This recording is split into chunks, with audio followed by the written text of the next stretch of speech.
Hey guys, welcome to Martin James Designs. This is another episode, but I'm doing it a little differently. So I'm going to be showing you guys how the hand controls went together on the bike.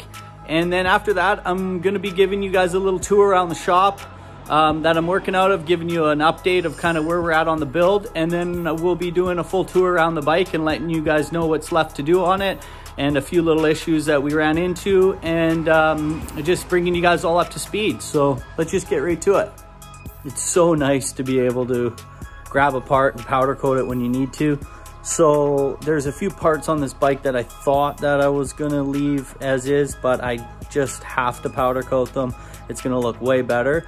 So I'm gonna start taking apart the front controls and sending those off and get Dennis to powder coat those for me. Here's the original controls. They're chrome buttons. These black surrounds, the cases. I want to do those Harley orange. I think it would look sharp with black buttons. So I'm gonna start dismantling the originals and getting ready to powder coat them.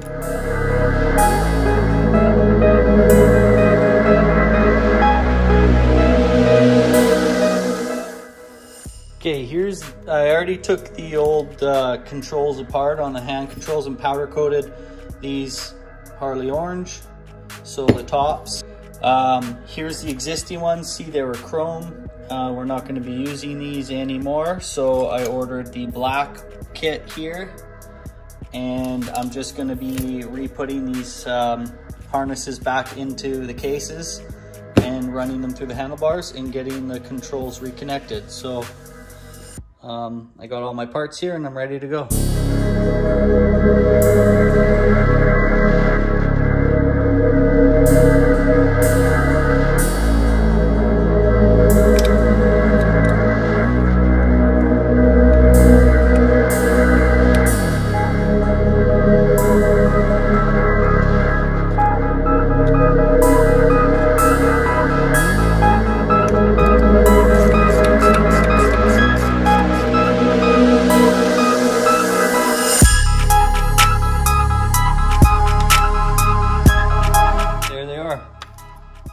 All wired up, new black controls.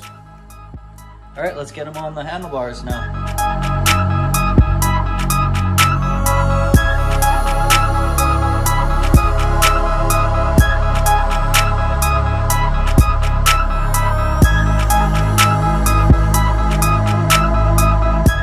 Just gonna fish the wires through with this long zap strap. Tie the wires to this.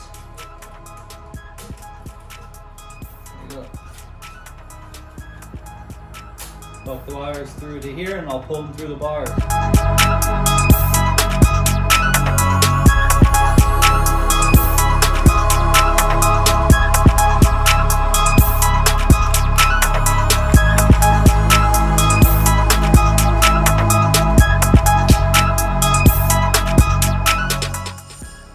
There we go. I'll just move on to the other one now.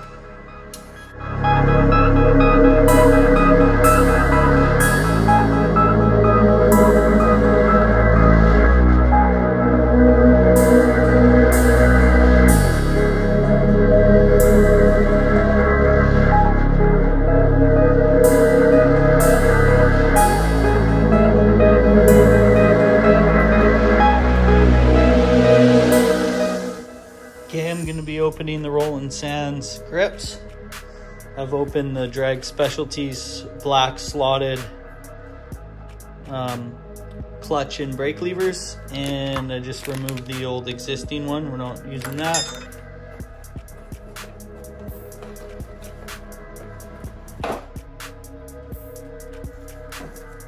Nice simple black grips, should look good.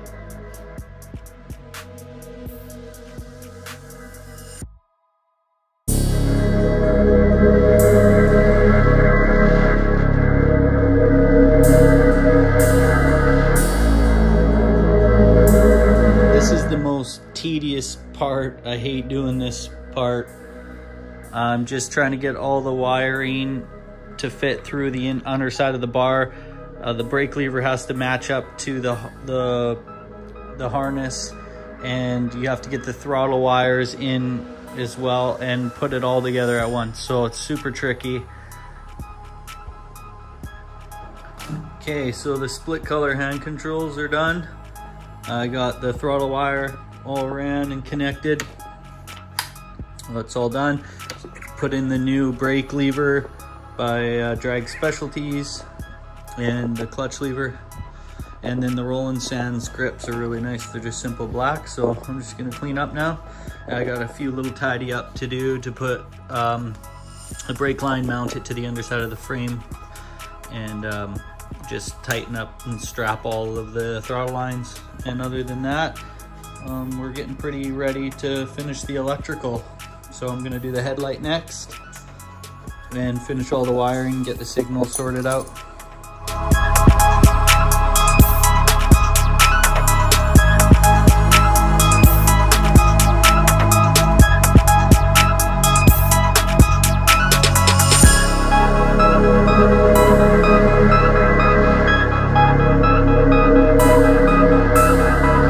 Okay, today I am cleaning this garage.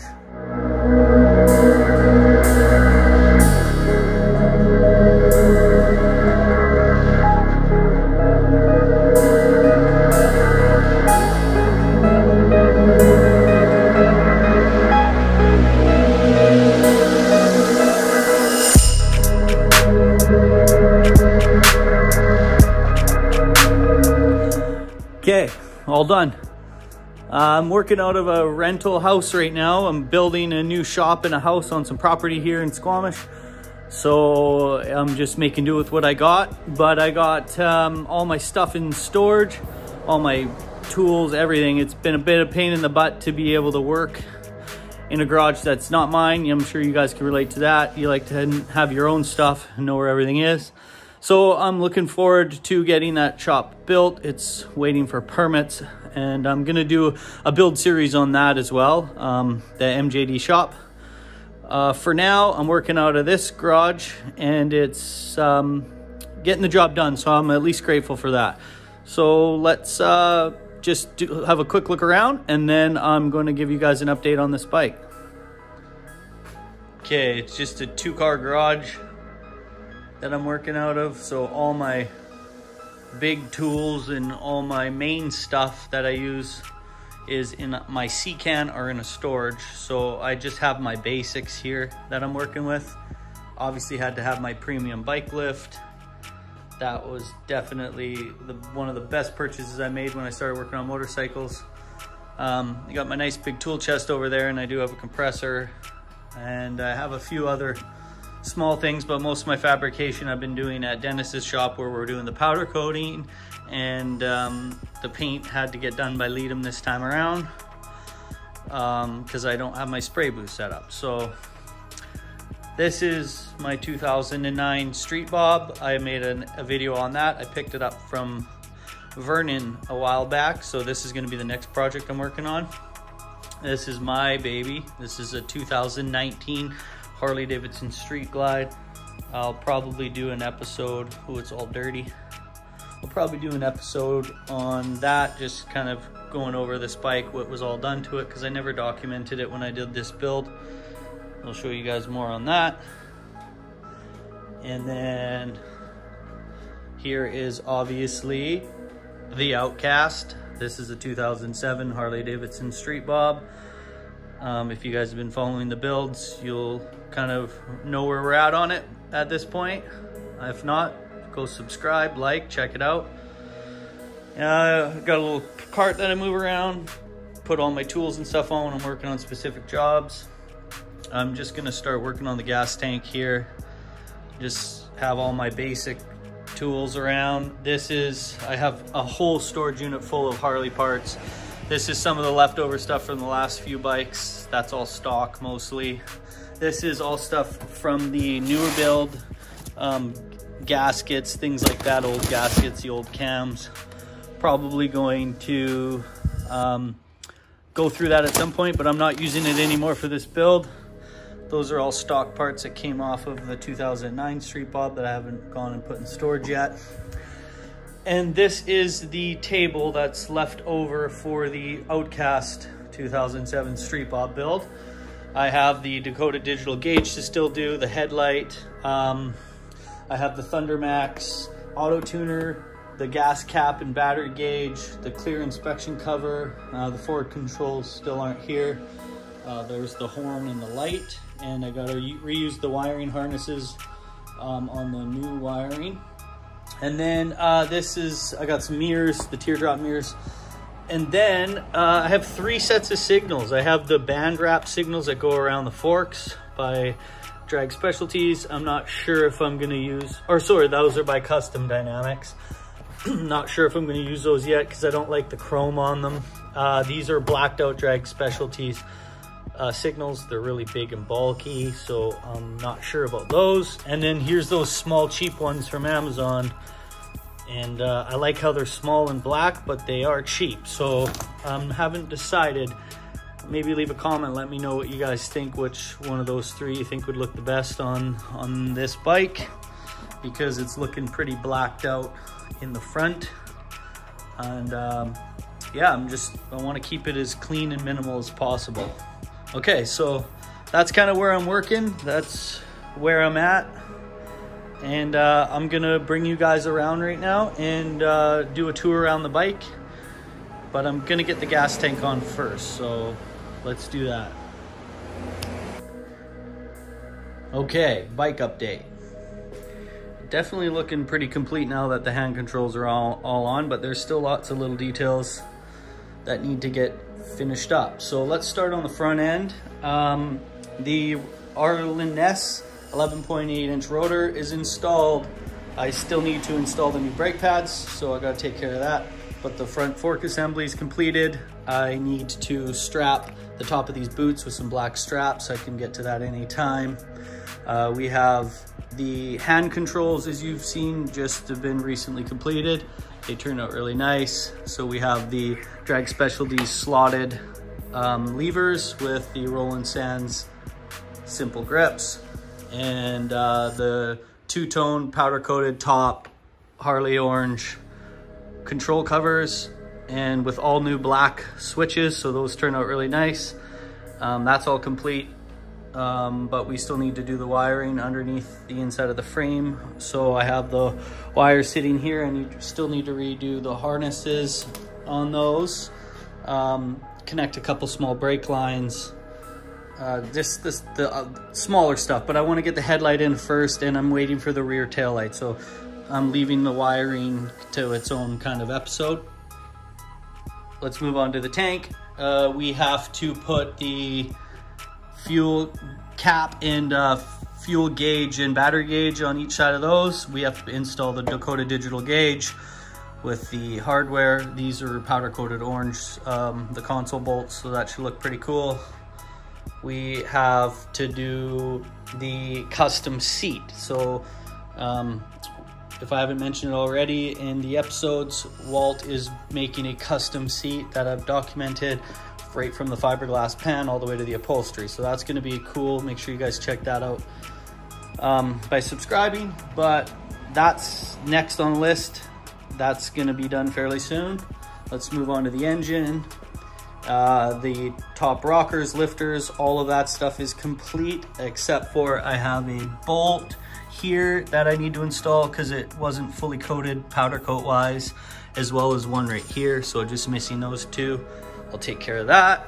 The cover, the air cleaner by Roland Sands, we powder coated these little bolts here, made it look extra custom. I probably won't do that again. The powder coat got in to the bolts because they were so small. I could have guessed that I was gonna do that, but good thing I didn't have to tighten them too much, because I did manage to get it to work, but we did get a little crack on the corner of the cover. So I've messaged Roland Sands to see if I can get a replacement cover. So I'm finding out about that. Moving on to the cams. Cam cover, little cover plate there. I'm making a custom one, or doing something custom with that. So I haven't decided what I'm gonna do yet. I'm still working on figuring that out. But inside this, the 585 cams were installed. You guys seen on the last episode. Went really smooth. I actually hadn't done the cam install before, so that was kind of a first for me, but I did a ton of research, and I had Dynas come over. He's a really good guru at the mechanics stuff, so He gave me a hand. That turned out awesome. Following that up, we are going with the Thunder Max Auto Tuner because we've done the stage 1 and stage 2. We definitely need to tune the bike, so you guys can follow up on that episode that's coming as well when we install that. Next, we'll move to the Two Brothers Racing exhaust. I've never done a 2-in-1 before. I've always stuck to something more traditional. So for the style of bike, it's kind of like a bobber style, but it's, I don't know, it's just kind of got a weird vibe to it. It's semi-custom. These are more you see in the club style bikes, but I think it turned out really nice. It really suits the bike. I'm excited to hear what that sounds like. So I would definitely do that again. As you can see, this is sticking out like a sore thumb. Definitely am gonna paint that oil cover cap, take care of that.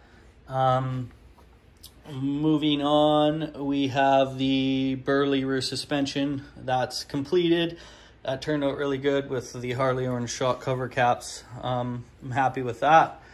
As you guys have seen in the rear or the other episodes, the rear fender is chopped and completed. It turned out really nice. I'm happy with it. And then we had that issue with the 11.8 rotor on the back. That is now fixed. Went with the 11.5.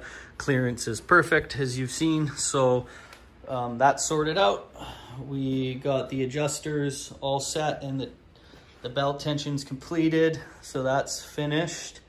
Moving on to this side of the bike, this is where quite a bit more stuff has to get done. This is the kickstand. As you've seen that go on, that was a pain in the butt, but it turned out really good. I love the orange, it just popped. So I'm glad I went with that color. Still have to do the horn, that needs to be completed. The gas tank is not connected until the wiring's done, so that still needs to be finished. And moving along, oh, and I think I mentioned I got to do the brake pads too in the front and the rear. And then the primary cover. So I'm just waiting to get this back. Wasn't a little bit an issue with the powder coat. It was bubbling on the bottom, so I had Dynas redo that. So I'm waiting for that to come in. And once I get the primary cover on, I can do the derby cover, get that completed. And then I can move on to the forward controls and the shifter and the brake levers and get all that done. So we'll be able to put the pegs and everything back on. So there's not a ton to do on the bike, but definitely smaller details. The front headlight, have to put the front headlight in as well. But that's about it. It's definitely getting really close. So I hope you guys enjoy these videos. I'm gonna keep on making them, and next episode, I'm not entirely sure what one it's gonna be, whatever comes first, but I think it might be the custom seat, so make sure you guys stay tuned to that. And then I'm gonna start slowly talking about this guy. This is the 2009 Street Bob I purchased, and I got some pretty good ideas with this one, so I might do an episode on that as well. There you have it. That's where we're at. So powder coating forward control should be complete pretty quick. Get those back and start moving along on the wiring, and just then get under the Thunder Max Auto Tuner and get, you know, the gas tank fully installed and get this bike fired up and ready to go. So you're going to see some big progress in the next couple episodes. Also, you're going to see the custom episode coming up with the custom seat that Walt made from scratch, which was super cool. I documented all of that. And that's about it. So why don't you guys subscribe, like, leave a comment, and yeah, thanks for watching.